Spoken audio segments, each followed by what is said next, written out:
덕연 조국 벽을 둔 이양기 의원입니다. 먼저 소중한 시간에 발언할 수 있도록 배려해 주신 존경하는 정병희 의장님, 나한수 부의장님 비롯한 선배 동료 의원님께 깊은 감사의 말씀을 드립니다. 노양규 시장님을 비롯한 2천여 공직자 여러분께 노고에 정말 감사드린다고 말씀드리겠습니다. 먼저 코로나로 인해 큰 피해를 받고 힘든 시기를 보내주신 시민들께 기쁜 위로의 말씀을 전합니다. 저는 오늘 순천, 강주, 송정, 경전선 전철화 사업이 경제성 논리를 내세워 순천 시민의 의견을 단 한 차례도 듣지 않은 채 기존 노선 그대로 도심을 관통하는 것은 한 정부의 계획을 규탄하며 경전선 순천 도심 구간 노선이 합리적으로 변경될 수 있도록 하기 위해 본 결의안을 발의하였습니다. 아무쪼록 순천시 발전과 순천 시민의 안전을 고려하여 결의안 원안대로 의결하여 주시기 바라며 결의안을 낭독하도록 하겠습니다. 경전선 전철화 사업 관련 순천 도심 관통 절대 반대 촉구 건의안. 경전선 전철화 사업은 강주 송정역과 부산을 연결하는 전남 도민의 오랜 수건 사업으로 경전선 고속 전철화 시대가 열리며 강주에서 부산까지 2시간 내에 왕래가 가능해져 남북권 경제 활성화에 물론이고 지역 간 균형 발전에 중요한 견인차가 될 것입니다.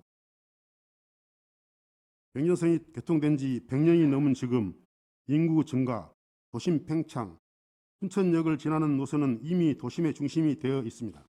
하지만 정부는 2019년 경전선 전철화 사업 추진을 위해 예비 타당성 조사 당시 경제성 논리를 내세워 순천 시민의 의견을 단 한 차례도 듣지 않은 채 우리 시 경전선 구간에 대해서는 기존 노선 그대로 활용한 것을 통과시켰습니다. 정부에서 계획하고 있는 방식대로 사업이 추진된다면 경전선 노선이 동심을 통과함에 따라 우리 시 발전을 크게 저해하고 시민의 분열을 야기하게 될 것입니다. 이는 우리나라로 보면 남북으로 휴전선을 가르는 것과 같고 사람으로 보면 허리를 자르는 것과 같습니다. 또한 열차 운행 횟수가 6회에서 40회로 늘어나 하루 30분에 한 대씩 이상 고속 열차가 도심을 운행하게 되어 교통 체증 및 소음 피해 발생뿐만 아니라 높이 7m 이상의 고압 전철 구조물로 인해 도심 경관이 훼손되어 2008년부터 유지해온 대한민국 생태 수도 순천의 위상에도 심각한 타격을 입게 될 것입니다. 순천 시민들은 2021년 9월 경전선 도심 통과 반대 대책위를 꾸려서 지역민의 의견을 반영한 합리적인 노선 계획으로 수정해 줄 것을 다각적으로 요구했지만 아직까지 전혀 반영되지 않고 있습니다. 순천은 경전선과 전라선이 교차하는 호남철도의 전략적 요충지입니다. 가장 늦게 전철화가 시행되게 함에도 순천 시민들은 철도 도심으로서 자부심을 가지고 기다려왔습니다. 순천과 이웃한 중소도시의 철도 노선 운행과 비교해도 형평성이 맞지 않습니다. 이미 전철화가 진행된 남원, 광양, 진주시에는 도심을 관통하는 노선을 외곽으로 이설하고 기존 선로는 시민 문화 공간으로 탈바꿈하여 사용하고 있습니다.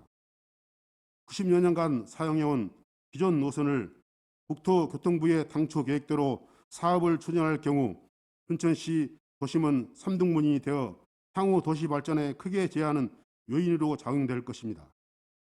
우리 순천 시민은 결코 받아들일 수 없습니다. 경전선 전철화 사업은 어느 자치단체의 희생을 담보로 진행돼서는 안 됩니다. 미래에 대한 큰 그림 속에 진행되어야 합니다. 특히 재정적인 이유로 시민의 안전을 뒷전으로 하는 정부의 태도는 비판받아야 마땅하며 경전선은 도심 통과에 대한 심각성을 인지하고 사업비가 증액되더라도 도심부 노선에 대한 변경을 할 것을 다시 한번 강력히 요구합니다. 이에 순천시의회는 순천, 강주, 송정 연결선 전철화 사업에 순천 시민의 의견을 수렴하지 않음을 규탄함과 동시에 경전선 전철화 순천 도심 구간 노선이 합리적으로 변경될 수 있도록 기본계획 고시를 연기하고 이에 따른 타당성 재조사를 면제해 줄 것을 엄중히 촉구하며 다음과 같이 결의하고자 합니다. 하나, 정부는 도심구간 노선이 합리적으로 수정 반영되도록 기본계획 고시를 연기하고 타당성 재조사를 면제하라. 하나, 정부는 국책사업을 시행하기 위해 춘천 시민들의 의견을 정책에 적극 반영하라. 감사합니다. 2020년 8월 18일 춘천시의회 일동